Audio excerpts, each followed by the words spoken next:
Turns out that the victim's mother and father had agreed to help police build a case against Tessier, their prime suspect, almost from the beginning of Laura's disappearance.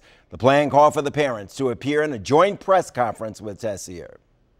We did it because, as any father would do, if your child is missing and someone has that child, we were pretty sure it was Tyler, but we didn't know where she was. The decision to allow him to participate in that news conference was a calculated decision made by the detectives in this case for the express purpose of hearing what he had to say. It was absolutely the hardest thing that my wife could do would be to sit next to him and hold his hand. And people on our Facebook page are tonight saying they suspected from the start that Tessier was lying.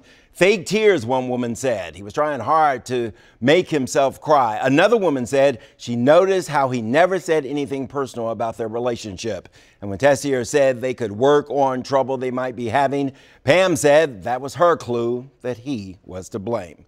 We had a body language expert study that press conference. He explains to our Deborah Alfarone what he saw in the suspect's manner and words. So we wanted to ask Chris Ulrich, who's a body language expert, to look at this press conference. So can we roll this? It's here where we see a distancing between the parents of Miss Wallen as Tyler sitting by himself. There's a physical difference. Her leg over here is kind of blocking. What do you see about this? When we're rubbing our legs like this, this is a pacifying gesture people will do when they're nervous or anxious to calm themselves down. Doesn't matter what's happened. Doesn't matter what type of trouble. Sometimes also when someone is taking long pauses, it could be an indication they're weighing their words. What are they going to say? Truthful people will share information more easily. And here he does pick his words pretty carefully. It doesn't matter what trouble. And he never finishes the entire sentence. Well, this is reoccurring throughout these pieces. So this is a form of editing. As he's walking through his words, he is self-editing as he's going on. Principal and her teachers, like her coworkers, about her being pregnant. When we see the eyebrows go up, that can be a sign of excitement. He purses his lips a lot, the lip lock. This is when someone becomes emotionally overwhelmed in these particular moments. Now here, in this next one, he's asked a question by a reporter. Right. What was your last communication?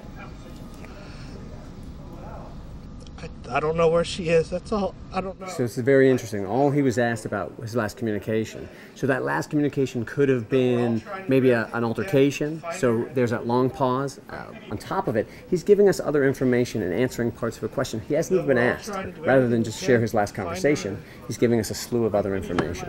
And he even shrugs a couple times. Shrugs mark uncertainty. So, you know, that it's a moment of what is he uncertain about? This is all behaviors that are incongruent with someone who just lost their girlfriend and someone who may be carrying their child. Ulrich says detectives no doubt studied Tessier's behavior during that news conference.